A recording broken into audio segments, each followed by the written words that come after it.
الرجيم بسم الله الرحمن الرحيم الحمد لله رب العالمين والصلاة والسلام على سيد الأنبياء والمرسلين وعلى أهل بيته الطيبين الطاهرين المعصومين واللعنة الدائمة على أعدائهم أجمعين من يوم عداوتهم إلى قيام يوم الدين پر محمد و آل محمد صلوات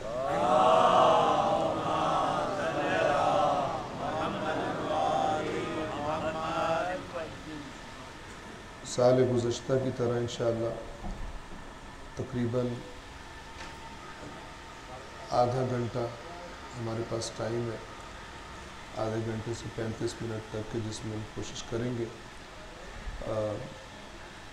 چند نکات اس پہلے سپارے میں سے آپ کی خدمت میں بیان کیے جائیں۔ یہ عرض کر دوں کہ ایک روش یہ ہوتی ہے کہ جو سپارہ تلاوت کیا ہے اس کا خلاصہ بیان کیا جائے۔ ہماری نظروں میں یہ زیادہ مفید نہیں ہے، چونکہ قرآن مجید کی جو آیات ہیں ان میں غور و فکر کا حکم ہے، ان میں تدبر کا حکم ہے، اور غور و فکر کا نتیجہ اچھی طرح سمجھنا ہے بات کو۔ تو ہماری نظروں میں چونکہ وقت کم ہے تو سارا جز تو ہم نہیں گزار سکتے، سارا سپارہ، اور حتیٰ کہ صرف ترجمہ بھی پڑھنا شروع کریں تو بھی کافی ٹائم چاہیے۔ تو ہم بعض آیات کو صرف ڈسکس کریں گے جو تلاوت کے دوران ہم نے جن کو نوٹ کیا ہے، انشاءاللہ جتنی ان میں سے بیان ہو سکی، لیکن ہماری جو توجہ ہے اور توجہ کا مرکز وہ یہ بات ہے کہ ان آیات کے اندر جو پیغام ہے اور جو مفہوم ہے وہ اچھی طرح بیان کر دیا جائے، اور یہی معنی ہے جو اللہ فرماتا ہے کہ یہ قرآن لوگوں کے لیے ہدایت ہے۔ وہ فرماتا ہے کہ اس کی آیات میں لوگ غور و فکر کیوں نہیں کرتے یا ان کے دلوں پہ تالے پڑے ہوئے۔ تو غور و فکر کرنا تاکہ سمجھا جا سکے، اور سمجھنا تاکہ اس کے مطابق عمل کیا جا سکے، زندگی گزاری جا سکے۔ صلوات پڑھیں محمد وعلی۔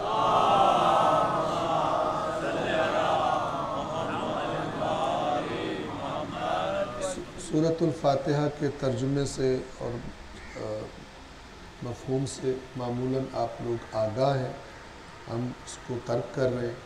سورۃ البقرہ کی جو دوسری آیت ہے، ذَلِكَ الْكِتَابُ لَا رَيْبَ فِيهِ هُدًى لِّلْمُتَّقِينَ۔ اللہ تعالیٰ قرآن مجید کا تعارف کروا رہا ہے۔ بہت سارا تعارف ہے جو اللہ نے خود قرآن کا کروایا، اس میں سے ایک نقطہ یہ ہے کہ اس کتاب میں کوئی شک نہیں۔ یہ بات یاد رکھیں، جب کوئی ہمیں کوئی خبر دیتا ہے اور ہمیں اس خبر کے صحیح یا غلط ہونے میں شک پیدا ہوتا ہے تو اس شک کے کئی سبب ہو سکتے ہیں۔ مثلا جس نے خبر دی ہے اس کو خود بھی صحیح بات نہ پتہ ہو، جس نے خبر دی ہے وہ کسی کے ڈر کی وجہ سے غلط خبر دے رہا ہو، غلط بیانی کر رہا ہو، کسی لالچ کی وجہ سے غلط بیانی کر رہا ہو، اور اس طرح کے جتنے بھی اسباب آپ تصور کر سکتے ہیں۔ جب آپ ان اسباب کو اپنے سامنے رکھ کے اللہ کی ذات کو دیکھیں گے تو آپ پر واضح ہوگا کہ باتوں میں شک پیدا کرنے والا کوئی بھی سبب اللہ کی ذات میں موجود نہیں ہے۔ نہ اس کے علم میں کمی ہے، نہ وہ کسی سے ڈرتا ہے، نہ وہ کسی کے لالچ میں بات کرتا ہے، اور وہ اتنا قدرت مند ہے کہ اگر وہ کوئی وعدہ کر رہا ہے یا دھمکی دے رہا ہے تو وہ اسے پورا کر سکے۔ لہٰذا اس بنا پر اللہ فرما رہا ہے، ایسے نہیں کہہ رہا کوئی شک نہیں۔ انسان اگر اس میں غور کرے کہ کیوں شک نہیں ہے، خدا کی ذات کی طرف جب نگاہ کرتا ہے انسان تو ان تمام اسباب سے اسے پاک پاتا ہے جن کی وجہ سے کسی کی بات میں شک کیا جا سکتا ہے۔ اگلی بات ہدی للمتقین۔ ہدی للمتقین بھی آیا ہے قرآن میں جیسے اس آیت میں، اور ہدی للناس بھی قرآن مجید میں آیا ہے۔ اس بات کو توجہ سے سنیں،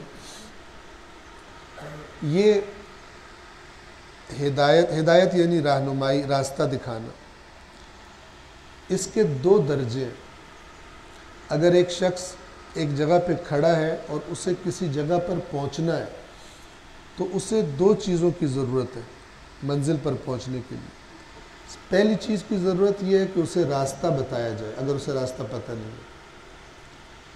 لیکن اگر اس کو راستہ بتا دیا جائے اور وہ وہیں پہ خوش ہوتا رہے اور جشن مناتا رہے کہ مجھے پتہ چل گیا، ساری عمر بھی لگا دے، منزل پہ نہیں پہنچے گا، بلکہ قابل مذمت ہو جائے گا، کہے گا لوگ اسے کہیں گے تو کیسا بے وقوف آدمی ہے، راستہ پتہ کا چلنے کے بعد وہیں کھڑا ہو کے خوش ہوتا رہا۔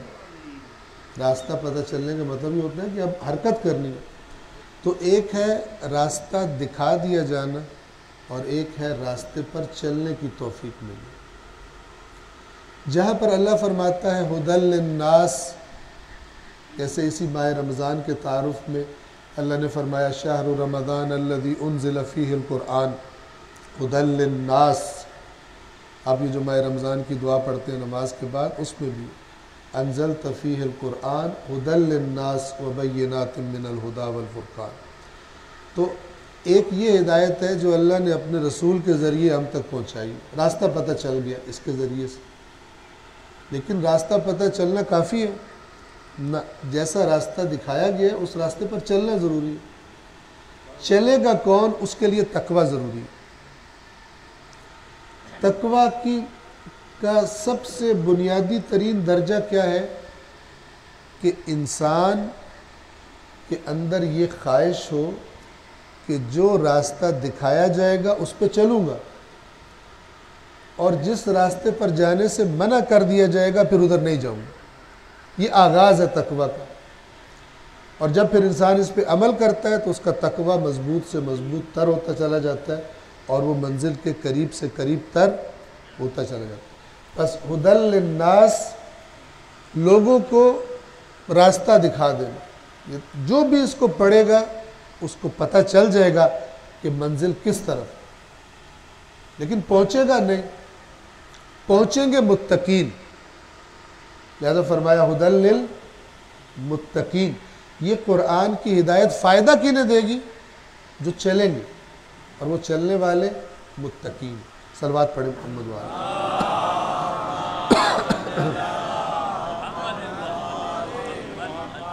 سورۃ البقرہ آیت نمبر 6۔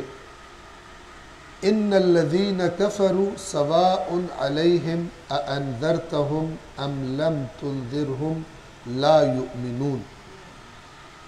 اس کا ترجمہ یہ ہے، بے شک جن لوگوں نے کفر کیا ہے ان کے لیے برابر ہے، یعنی کوئی فرق نہیں ہے کہ اے رسول آپ انہیں ڈرائیں، عذاب سے خبردار کریں یا نہ کریں، یہ ایمان نہیں لائیں گے۔ اب سمجھیے گا بات کو، یہ قرآن کے چند لفظ ہیں، ہم بار بار جب بھی درس قرآن کا موقع ملتا ہے، یہ وہ چیزیں ہیں کہ جو قرآن کو سمجھنے میں بنیادی حیثیت رکھتی ہیں، صحیح میسج لینے میں۔ عام طور پر ہمارے سامنے جب بھی کفر کا لفظ آتا ہے تو ہم سمجھتے ہیں کہ ہم مراد نہیں ہیں، کیونکہ ہم تو الحمدللہ مسلمان ہیں، کافروں کی بات ہو رہی ہے۔ لیکن اگر آپ غور فرمائیں گے تو آپ کو پتہ چلے گا کس مزاج کو اللہ کفر کہہ رہا ہے، کس بات کے نہ ماننے کو اللہ کفر کہہ رہا ہے۔ چونکہ کفر عربی لغت میں اس کا اصل معنی ہے بات پتہ چل جانے کے بعد نہ ماننا، اور اس کی دو قسمیں۔ پہلی قسم یہ ہے، اسے کہتے ہیں کفر اعتقادی، عقیدے کا کفر۔ مثلا کہنا کہ میں اللہ کو نہیں مانتا، نعوذ باللہ، میں قیامت کو نہیں مانتا، میں رسول اللہ کو نہیں مانتا، یہ عقیدے کا کفر ہے، اظہار کر رہا ہے۔ یہ الحمدللہ ہم میں سے کوئی بھی نہیں۔ دوسرا کفر ہے کفر عملی، کہہ رہے میں اللہ کو مانتا ہوں لیکن اس کی زندگی گواہی دے رہی ہے کہ اللہ کی بات نہیں مانتا۔ اسے پتہ ہے اللہ نے یہ کہا کرو، نہیں کرتا۔ اسے پتہ ہے اللہ نے کہا یہ نہ کرو، کرتا ہے اس کو۔ یعنی اگر عملی زندگی کو دیکھا جائے تو اس کی زندگی میں یہ جو کہتا ہے میں اللہ کو مانتا ہوں، اور اس کی زندگی میں جو کہتا ہے میں اللہ کو نہیں مانتا، کوئی فرق نہیں ہے۔ پریکٹیکل لائف میں دونوں اپنی مرضی کرتے ہیں، اپنے مفادات دیکھتے ہیں۔ وہ اللہ کو نہیں مانتا اور اس کی بات نہیں مانتا، یہ کہتا ہے میں مانتا ہوں لیکن بات پھر بھی نہیں مانتا۔ بس یہ دو کفر ہے۔ تو جب آپ قرآن مجید میں دیکھیں گے کفر، تو ان دونوں میں سے ایک معنی میں آپ کو ملے گا، اور آیت خود بتا دے گی۔ یہاں پہ کیا کہا جا رہا ہے دیکھیں، یہاں پہ کہا جا رہا ہے جن لوگوں نے کفر اختیار کیا اے رسول، ان کے لیے کوئی فرق نہیں ہے، آپ انہیں تبلیغ کریں یا تبلیغ نہ کریں، یہ ایمان نہیں لائیں۔ اب یہاں سوال پیدا ہوتا ہے کہ جب اللہ نے اپنے رسول کو حکم دیا کہ جا کر تبلیغ کریں، آپ اسلام کی لوگوں کو تبلیغ کریں، تو سارے مکہ میں تو کافر رہتے تھے، سوائے مثلا قلیل شخصیات کے جو دین حضرت ابراہیم، دین توحید پر، ملت ابراہیم پر تھے، مثلا باقی سارے کفر اور شرک کا شکار تھے۔ تو اگر اس معنی میں کفر لیا جائے جو پہلے سے کافر ہے، تو پھر قرآن کیا کہہ رہا ہے کہ جو کافر ہیں ان کو کوئی فرق نہیں پڑتا آپ انہیں تبلیغ کریں یا تبلیغ نہ کریں، تو پھر تبلیغ کسے کرنی ہے؟ معنی ہی نہیں بنتا۔ یہ کفر سے کیا مراد ہے کہ آپ نے بات پہنچائی، بات واضح کر دی، پھر بھی کوئی بندہ ہٹ دھرمی پر ہے، پھر بھی نہیں مانتا، تو جس نے یہ مزاج اپنا لیا ہے اس کو وہ کیسے مانے گا؟ اس نے تو ٹھان لیا کہ میں نے نہیں مانی۔ یہ کفر ہے۔ حق کو واضح ہو جانے کے بعد کسی بھی وجہ سے نہ ماننا، اپنے مفادات خطرے میں دیکھنا، اپنی خواہشات خطرے میں دیکھنا کہ یہ مان لی تو ان کاموں کا کیا بنے گا، چھوڑنے پڑیں گے، نہ ماننا، یہ کفر۔ بس کفر عقیدے میں یا کفر عمل میں، اللہ تعالیٰ دونوں سے محفوظ رکھے۔ آیت نمبر 7 میں اس مزاج کا نتیجہ بتایا کہ جو حق پتہ چل جانے کے بعد بھی اسے نہیں مانتا، پھر اللہ نے ایک قانون بنایا ہے جو اس پر ایکٹیو ہو جاتا ہے، اور وہ قانون کیا ہے؟ ختم اللہ علی قلوبہم، اللہ نے ان کے دلوں پہ مہر لگا دی۔ یہ مہر اللہ نے زبردستی نہیں لگائی، ان کے اپنے رویے کے نتیجے میں۔ یہ ایسا ہی ہے کوئی شخص خود ایسا کام کرے جس سے بیماری بڑھتی ہے، اس کو کہا جائے یہ کام نہ کرو، وہ کرتا رہے تو قانون یہ ہے کہ بیماری ایک حد سے جب گزر جائے گی پھر وہ قابل علاج نہیں رہے گی۔ اسی طرح جان بوجھ کے حق کو نہ ماننا، جب یہ مزاج ایک حد سے گزر جائے گا، جان بوجھ کے نافرمانیاں کرنا اللہ کی، جب یہ مزاج ایک حد سے گزر جائے گا، ختم اللہ علی قلوبہم، وہی اس کا مزاج اور وہی طبیعت بن جائے گی، اسے کوئی فرق نہیں پڑتا، چاہے اسے کوئی سمجھائے چاہے اسے کوئی نہ سمجھائے۔ ایک بدترین لیول ہے جو مسلسل گناہوں کے نتیجے میں انسان کی حالت ایسی ہو جاتی ہے۔ اللہ نے ان کے دلوں پر اور ان کی سماعتوں پر مہر لگا دی، نہیں سنتے کیا مطلب؟ سنتے ہیں لیکن اس سننے کا جو اثر دل پہ ہونا ہے وہ نہیں لیتے، کیونکہ دل میں کوئی اور چیزیں چل رہی ہیں، اور ان کی آنکھوں پر پردہ ڈال دیا ہے اور ان کے لیے عظیم عذاب ہے۔ پھر ایک تیسرے گروہ کا ذکر کیا ہے جو منافق۔ اگر آپ پہلے گروہ کو دیکھیں متقین، یہ وہی ہے جنہیں قرآن مومنین کہتا ہے، متقین کہتا ہے، اچھے الفاظ کے ساتھ یاد کرتا ہے۔ ان کے مد مقابل مومنین کون ہیں؟ جنہوں نے دل سے بھی مان لیا اور ظاہر میں بھی جھک گئے، تقویٰ نے انہیں جھکا دیے۔ کافرین کون ہیں؟ جو کھلم کھلا نہیں مانتے۔ اور ایک تیسرا طبقہ وہ منافق ہے کہ جو اندر سے نہیں مانتے لیکن اوپر سے کسی وجہ سے، لالچ یا خوف کی وجہ سے، اپنے مفادات کی وجہ سے انہوں نے یہ رویہ اختیار کیا۔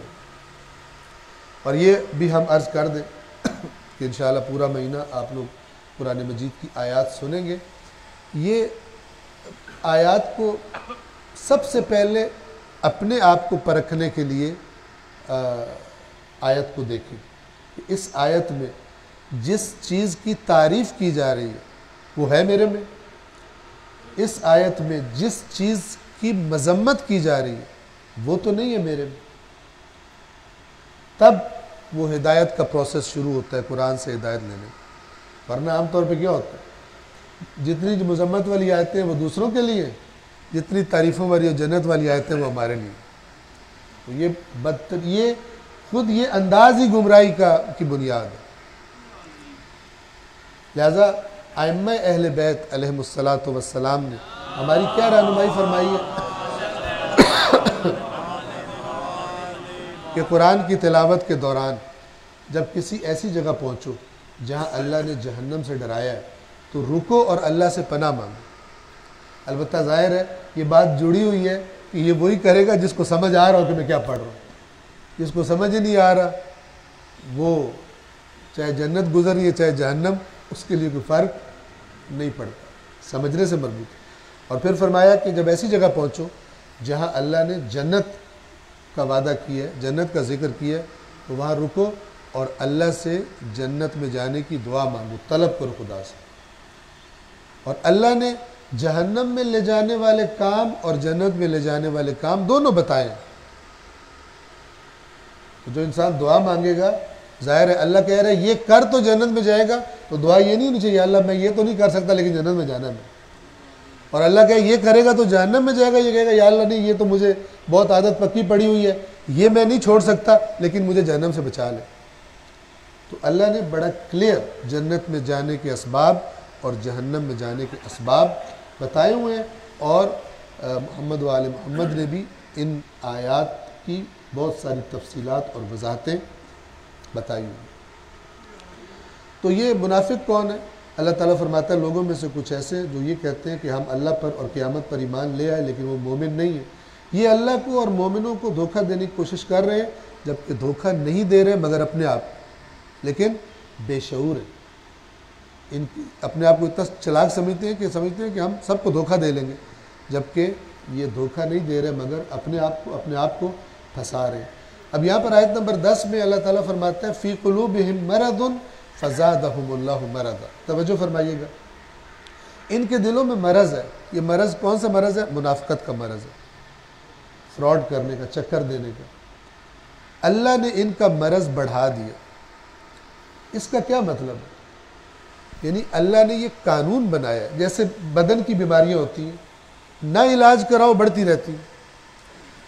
جن چیزوں سے بیماری لگتی ہے ان سے پرہیز نہ کرو بڑھتی رہے گی، علاج کرو تو ٹھیک ہوگی۔ اس قانون کا بنانے والا کون ہے؟ جس نے کائنات بنائی ہے، جس نے ہمارا بدن بنایا ہے۔ اسی طرح انسان کی روح، اس کی ہدایت اور گمراہی، ہدایت میں اضافہ گمراہی میں اضافہ، اس کے بھی قوانین ہیں۔ وہ چیز کہ جو گمراہی کا سبب ہے، اگر انسان اس سے پیار کرنے لگ جائے، میں تو بڑا تیز ہوں، پتہ ہی نہیں چل رہا مومنوں کو میں نے چلاکی لگائی ہوئی ہے، وہ سمجھتے ہیں میں ان کے ساتھ ہوں کوئی نہیں، بڑا سمارٹ ہوں۔ کہ آج کل کے زمانے میں مسجد میں بھی آ رہا ہوتا ہوں، دوسری جگہ بھی جا رہا ہوتا ہوں، مسجد والوں کو نہیں پتہ میں دوسری جگہ بھی جاتا ہوں، ٹھیک ہے؟ تو یہ منافقت ہے۔ تو اب اس بیماری کا اگر علاج نہیں کرے گا، اپنے آپ کو اوور کلیور سمجھتا ہے، تو یہ اوور کلیور نہیں ہے، اوور بے وقوف ہے اصل میں، کہ اپنی بیماری کو بڑھا رہا ہے اور بڑھتے بڑھتے پھر اس آخری سٹیج پر پہنچ جاتی ہے۔ تو یہ اللہ کا اس مرض کو بڑھا دینا، یہ اس قانون کی طرف اشارہ ہے جو علاج انسان کے اندر روحانی بیماری ہو اور وہ اس سے مزہ لیتا ہو اس کام کے کرنے میں اور وہ بڑھتی جائے گی۔ یہ قانون بھی اللہ تبارک و تعالی نے بنایا ہوا ہے اور ان کے لیے دردناک عذاب ہے اس جھوٹ کی وجہ سے جو وہ بولا کرتے تھے۔ صلوات پڑھیں محمد و آل محمد۔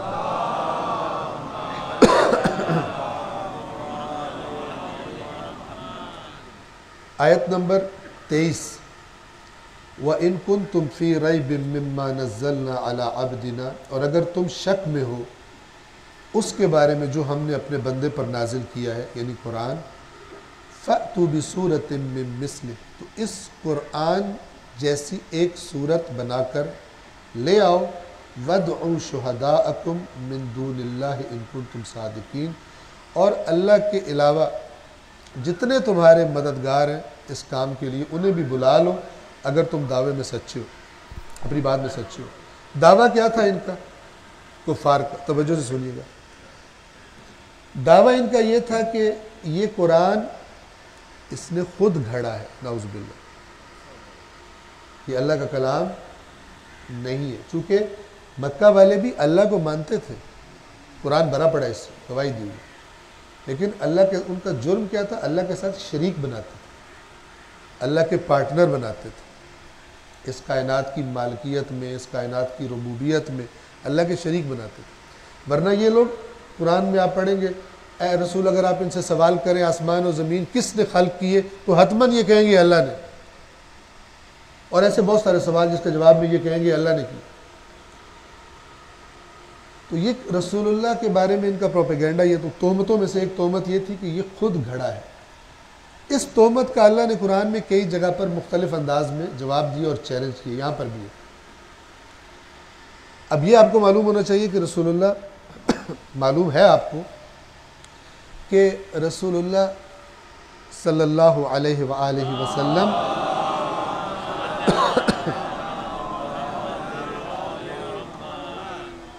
کا اس دنیا میں کوئی انسان استاد نہیں تھا، رسول اللہ نے کسی سے نہیں پڑھا تھا، لہذا لوگ ان کو ان پڑھ سمجھتے تھے۔ مکہ چھوٹا سا تھا، جتنی آج مسجد الحرام ہے تقریباً اتنا مکہ تھا، ہر بندہ دوسرے کو جانتا تھا، اور رسول اللہ تو ایک بڑے بہترین خاندان سے تھے، جانتے تھے سب، سارا بچپن رسول اللہ کا، ساری زندگی اعلان نبوت سے پہلے کی ان کے سامنے تھی۔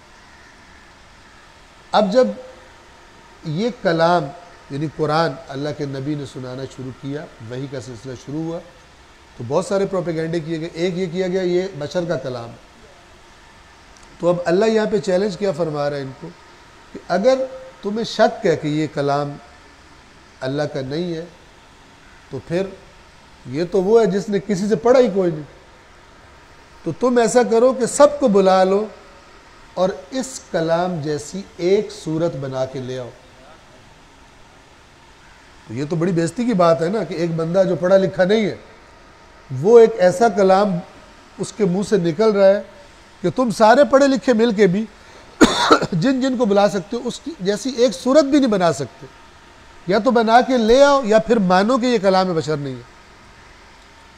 اور اگر یہ پڑھے لکھے ہوتے تو پھر بھی ایک بات تھی، مثلا تمہاری نظروں میں تو تم جانتے ہو کہ انہوں نے ان کا کوئی استاد نہیں ہے، ساری زندگی تمہارے سامنے ہے، تو پھر اس زبان سے 40 سال تک ایسا کوئی کلام تم نے نہیں سنا۔ حالانکہ اگر فرض کرے کسی نے شاعر بننا ہو تو 40 سال تک تو وہ بعد میں تھوڑی بنتا ہے، 40 سال تک بڑا اچھا شاعر بن چکا ہوتا ہے اگر اس کے اندر ہو تو، شخصیت میں نکھار آ چکا ہوتا ہے۔ لیکن اس 40 سال سے پہلے انہوں نے کبھی اس قرآن کی طرح کا کلام اللہ کے نبی سے نہیں سنا تھا، تو پھر ان کو چیلنج کیا کہ تم اس جیسی ایک صورت بنا کے لے آؤ۔ لوگوں نے کوشش کی، تاریخ میں واقعات ملتے ہیں، لیکن جس نے کوشش کی ذلیل ہوا، رسوا ہوا۔ اور ایک واقعہ جو ملتا ہے وہ یہ ہے کہ عرب کا مکہ میں ایک میلہ لگتا تھا، اور اس میلے میں بہت ساری چیزیں ہوتی تھی، ایک شاعری کا مقابلہ ہوتا تھا، اور جن کا کلام سب سے بہترین قرار پاتا تھا ان کے اعزاز کے طور پر کعبہ کی دیوار سے جا کر لٹکا دیتے تھے۔ یہ ایک قسم کا اعزاز ہوتا تھا کہ یہ کلام اس سال کا بڑا بہترین اور فصیح و بلیغ ترین کلام ہے۔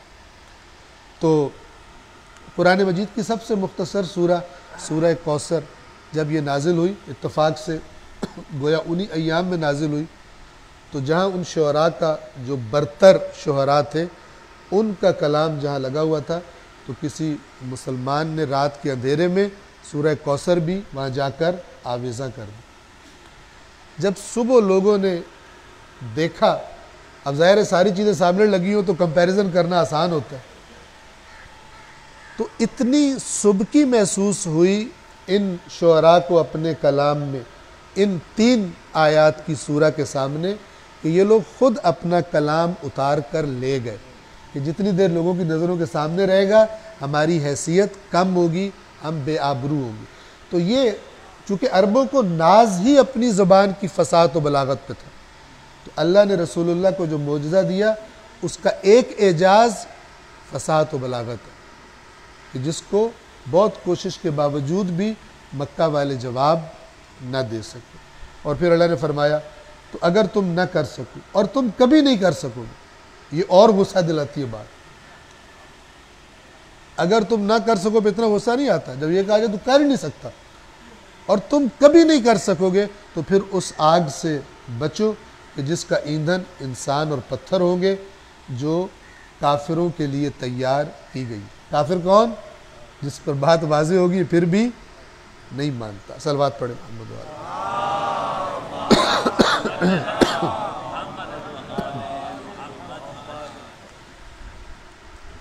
اس کے بعد ہم سورہ بقرہ کی آیت نمبر 40 پر جاتے ہیں۔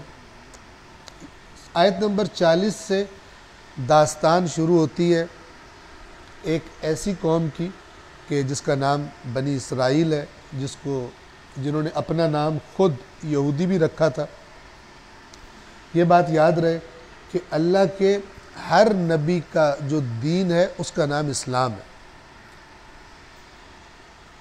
اللہ کے دین کا نام اسلام ہے، پہلے نبی سے لے کے آخری نبی تک۔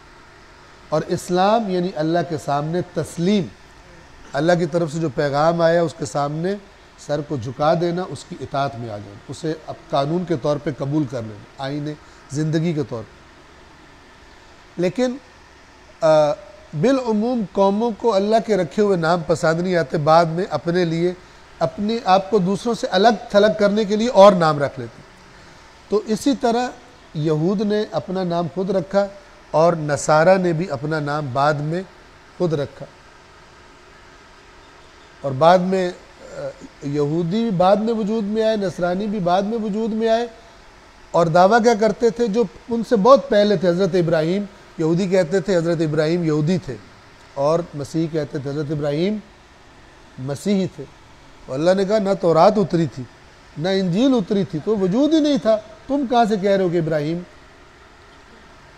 تو یہ خود سے نام رکھنے، اللہ کا دیا ہوا نام پسند نہیں تھا۔ یہ اس قوم کی داستان کا آغاز ہے، اور یہ داستان خیر بہت سارا ٹائم چاہتی ہے۔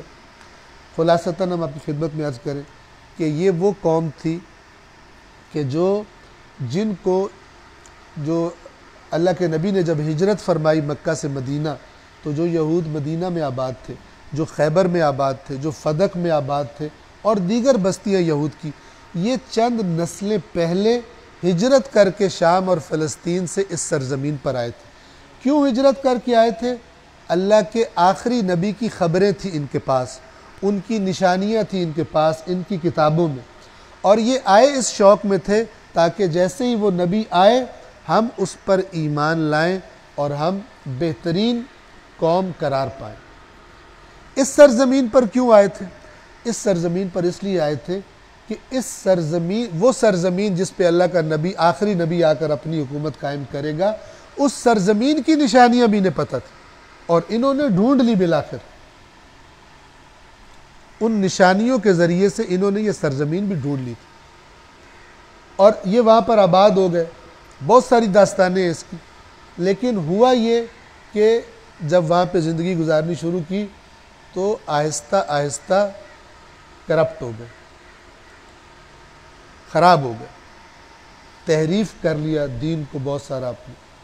نتیجہ کیا نکلا کہ جب وہ نبی کے جس کا انتظار کر رہے تھے، جب وہ تشریف لائے مدینہ میں، تو توقع تو یہ تھی کہ یہ تو سب سے پہلے ایمان لائیں گے، جو نشانیاں سب پتہ ہے رسول اللہ کی۔ لیکن نہ صرف یہ کہ یہ ایمان نہیں لائے، بلکہ رسول اللہ کے بدترین دشمن ثابت ہوئے۔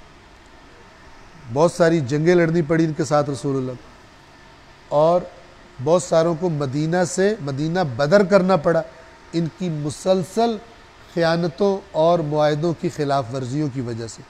ایسی خیانتیں کہ جن کا نتیجہ یہ بھی نکل سکتا تھا کہ مسلمانوں کو کفار سے مکمل شکست ہو جائے۔ تو یہ اس اعتبار سے بڑی عبرتناک داستان ہے۔ اس سپارے کو اگر اللہ توفیق دے انشاءاللہ آپ خود مطالعہ فرمائیں تو دیکھیں کہ قوم یہود بنی اسرائیل کی اللہ نے کون کون سی خرابیاں گنوائی ہیں ان آیات میں، اور پھر آج مسلمان معاشرے میں دیکھنے کی کوشش کریں کہ وہ ہیں یا نہیں ہیں، تو آپ کوئی کمی نہیں پائیں گے مقابلے میں۔ اور یہ اللہ کے نبی نے خود سے خبر دی ہوئی ہے کہ میری امت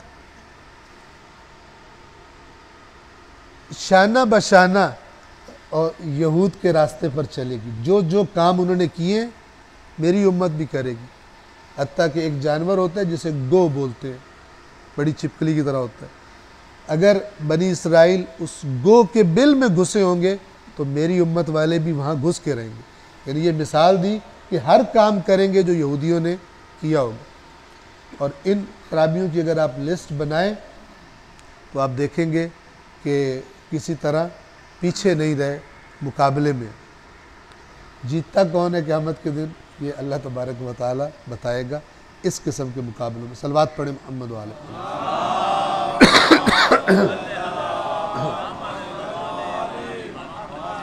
تو یہ داستان بیان کس لیے کی ہے؟ ایک تو مدینہ کے یہودیوں کو خبردار کیا جا رہا ہے، اور اس کے ساتھ ساتھ قیامت تک اللہ نے ان آیات کے ذریعے خبردار کر دیے ہر قرآن پڑھنے والے کو کہ اس قوم کی گمراہی کے اسباب کیا تھے، تاکہ وہ متوجہ رہیں کہ وہ اسباب ان کے اندر پیدا نہ ہو جائیں.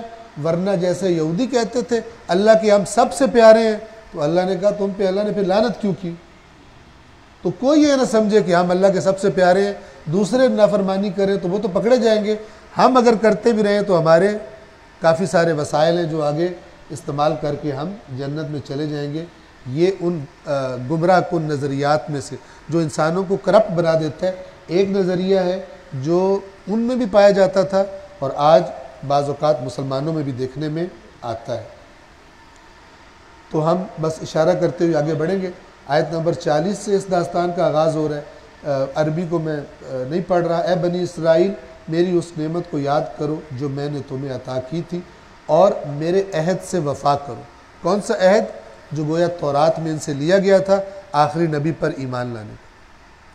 وفا کرو تو میں بھی تمہارے عہد سے وفا کروں گا. یعنی جو تمہیں اجر میں نے دینے کا، فضیلتیں دینے کا وعدہ کیا میں دوں گا، لیکن پہلے کچھ تم نے کرنا ہے، یہ شرط ہے، پھر میں کروں گا. یہ نہیں کہ تم نہ کرو اور مجھ سے کہو کہ میں کروں. ٹھیک ہے؟ ایسے ہی ہے جیسے پیمنٹ نہ کرو اور کہو زمین میرے نام کراؤ. تو معاہدہ تو ہوتا ہی ہے کہ جو گاہک ہوتا ہے وہ پیمنٹ کرتا ہے اور پھر مالک جو ہے زمین اس کے نام ٹرانسفر کرتا ہے. آیت نمبر 47. اے بنی اسرائیل میری اس نعمت کو یاد کرو جو میں نے تم پر کی تھی اور میں نے تمہیں عالمین پر فضیلت دی تھی. فضلتکم، فضیلت دی تھی. یہ عالمین پر فضیلت اسی زمانے کے اعتبار سے اللہ تبارک و تعالی جب کسی قوم کا انتخاب فرماتا ہے ان کے درمیان اپنا نبی بھیجتا ہے، اس قوم میں سے ان کو پھر کتاب عطا کرتا ہے. یہ اللہ باقی قوموں پر گویا اس قوم کو فضیلت دیتا ہے. اب یہ فضیلت دی ہے یعنی ذمہ داری بھی دی ہے. تو یہودیوں نے کیا کیا جو ان کی خرابی ہے؟ فضیلت تو اپنے کہا کہ ہم سے بڑی قوم ہی کوئی نہیں، لیکن جو ذمہ داریاں اللہ نے دی تھی ان کو بھلا دیا، وہ کام نہیں کیے، اللہ کے نافرمان ہو گئے. تو ہو سکتا ہے مثلا ہمارے ذہن میں بھی کوئی ایسی چیز بن جائے، ہم تو اللہ کی سب سے پیاری قوم ہے. یہ جو سب سے پیاری قوم ہوتی ہے وہ پیاری کسی وجہ سے ہوتی ہے، نہ رنگ کی وجہ سے ہوتی ہے، نہ زبان کی وجہ سے، نہ صرف جو زبانی حد تک کو نعرے ان کی وجہ سے، نہ بلکہ جو اللہ تبارک و تعالی نے چیز سپرد کی ہے اس کی کتنی امانت داری ہے، اس کے بارے میں کتنا احساس ذمہ داری ہے، اس کی وجہ سے پھر وہ فضیلت باقی رہتی ہے. ورنہ اس قوم کو اللہ نے فضیلت دی اور اسی قوم پر تھوڑی دیر کے بعد جب یہ کام انہوں نے خراب کیے تو اسی قوم پر اللہ نے لعنت کر دی. ان کو کافر بھی اسی پہلے سپارے میں کہا گیا ہے. صلوات پڑھیں محمد والے.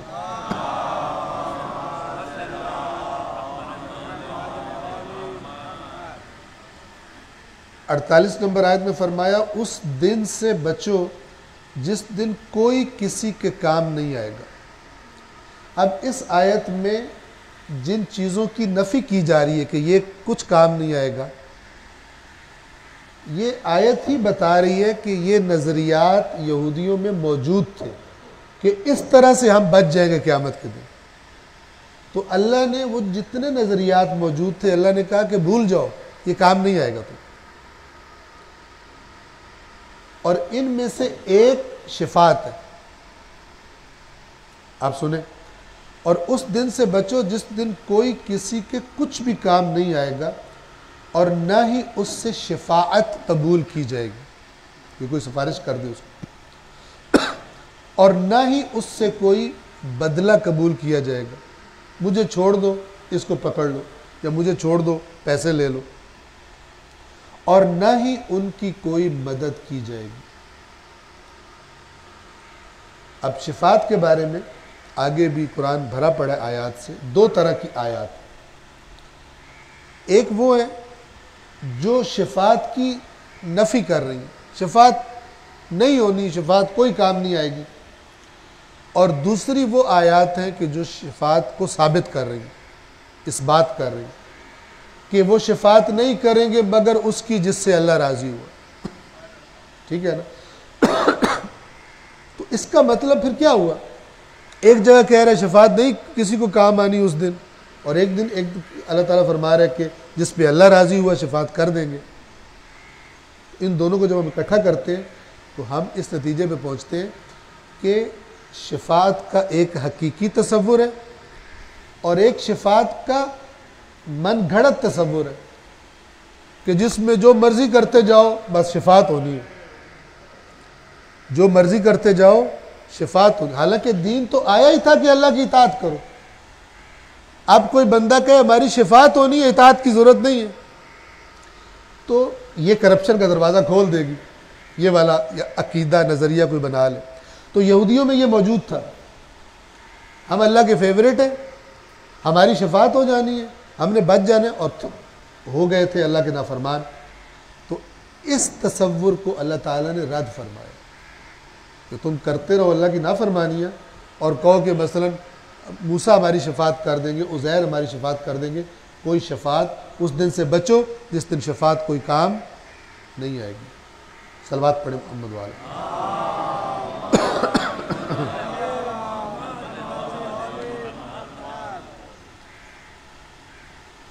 اب آیات بہت ساری ہیں لیکن ظاہر ہے کہ وقت بہت کم ہے، ایک آیت اور بیان کر کے آپ کی زحمت کو میں تمام کروں۔ آیت نمبر 75 اس آیت میں ان لوگوں سے خطاب ہے کہ جو رسول اللہ پر ایمان لا چکے مدینہ میں۔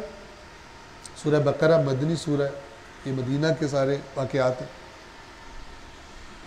ان سے کہا جا رہا ہے کہ ان یہودیوں سے ایمان لانے کی توقع نہ رکھو۔ جو مدینہ والے ایمان لائے تھے رسول اللہ پر، انہوں نے ظاہر ہے یہ اکٹھے رہتے تھے، وہ ان کی محفلوں میں آتے تھے، یہ ان کی محفلوں میں جاتے تھے۔ تو یہ جو اوس اور خزرج والے تھے، یہ جب یہود کی محفلوں میں جاتے تھے تو آخری نبی کے تذکرے ان کی زبانوں سے انہوں نے بہت سنے ہوئے تھے، ان کی نشانیاں بھی سنی ہوئی تھی، یہودیوں سے سنی ہوئی تھی۔ اب جب یہ لوگ ایمان لے آئے رسول اللہ پر تو ان کو توقع تھی کہ یہودی بھی جلدی ایمان لے آئیں گے، چونکہ ہمیں تو اس رسول کے بارے میں زیادہ تر باتیں انہوں نے بتائی تھی، اور وہ جو نشانیاں یہ بتاتے تھے وہ ان میں موجود ہیں۔ تو اب ان کے دل میں بڑی خواہش تھی کہ یہ جلدی جلدی ایمان لائیں گے۔ اللہ نے کہا کہ بے فکر ہو جاؤ، یہ ایمان نہیں لائیں گے۔ کیوں نہیں لائیں گے؟ بنیادی مرض ان کی بیماری بیان کی ہے کہ جو آج بھی جس میں ہو اور پائی جاتی ہے، وہ بندہ نہیں آ سکتا حق کو تسلیم کرنے کی طرف۔ اور وہ کیا ہے؟ آپ توجہ کیجئے، سورہ بقرہ آیت نمبر 75۔ کیا تم یہ طمع رکھتے ہو، کیا تم یہ خواہش رکھتے ہو کہ یہ تم پر ایمان لے آئیں گے، تمہاری بات مان لیں گے، جبکہ یقیناً ان میں سے ایک گروہ ایسا ہے جو اللہ کے کلام کو سنتے ہیں اور پھر تحریف کر دیتے ہیں۔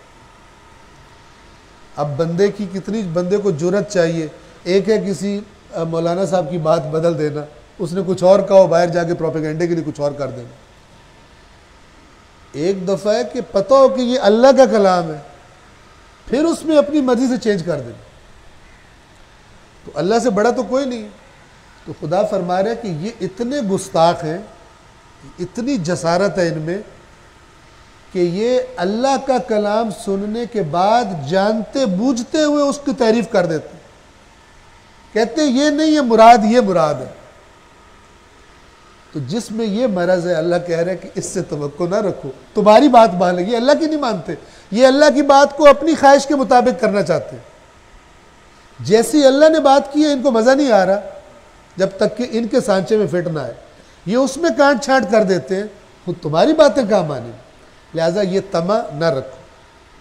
کیا تم یہ طمع رکھتے ہو کہ یہ تم پر ایمان لے آئیں گے، جبکہ یقیناً ان میں سے ایک گروہ ایسا ہے کہ جو اللہ کا کلام سن کر پھر اس میں تعریف کر دیتے ہیں، من بعد ما عقلوہ، اسے سمجھ لینے کے بعد، انہیں پتہ لگ جاتا ہے کیا بات ہو رہی ہے، لیکن کہتے ہیں یہ مراد نہیں ہے، وہ کچھ اور مراد ہے۔ فَهُمْ يَعْلَمُونَ، اور یہ جانتے بھی ہیں کہ کیا کر رہے ہیں۔ یہی بات اللہ تورات کے بارے میں کر رہے ہیں، لیکن تورات سے بڑھ کر یہ بات قرآن کریم کے بارے میں، اور یہی وجہ ہے کہ اس قرآن مجید کو ائمہ اہل بیت نے معیار قرار دیا سچ اور جھوٹ میں تمیز کرنے کا، جدائی کرنے کا، فرق کرنے کا۔ کیوں؟ اس لیے کہ رسول اللہ بھی اور ان کی پاکیزہ آل بھی، ان کو معلوم تھا کہ ہمارے نام پر اس قوم کو، ہماری قوم کو گمراہ کرنے کے لیے بکثرت جھوٹ بولا جائے گا، اور یہ رسول اللہ کی اپنی زندگی میں اتنا زیادہ ہوا تھا کہ رسول اللہ کو خطبہ دینا پڑا کہ مجھ پر کثرت سے جھوٹ بولا جا رہا ہے۔ تو باقی تو پھر ائمہ کا مقام تو بہت بعد، رسول اللہ کے مقابلے میں بعد میں، جو رسول پہ جھوٹ بول سکتے ہیں وہ ائمہ پر اور بھی جھوٹ بول سکتے ہیں۔ تو اللہ کے نبی نے بھی اور ائمہ اطہار نے بھی فارمولہ دیا بنیادی، جس پر روایات اہل بیت شدت سے، کثرت سے موجود ہیں اور گواہی دے رہی ہیں، اور انہوں نے فرمایا کہ خلاف قرآن ہمارے بارے میں بات قبول نہ کرو، خلاف قرآن ہو مت قبول کرو، لیکن ظاہر ہے خلاف قرآن اسی کو پتہ چلے گی نا جیسے قرآن سے کوئی رابطہ اور سروکار ہو، پتہ ہی نہیں ہے قرآن مجید میں کیا ہے، تو پھر جتنا اچھا پیکیج دینے والا پیکیج دے گا اتنی واہ واہ کریں گے، یہ پتہ نہیں چلے گا کہ ائمہ ایسی بات کر سکتے ہیں یا ائمہ ایسی بات نہیں کر سکتے۔ ٹھیک ہے نا؟ صلوات پڑھیں محمد والے۔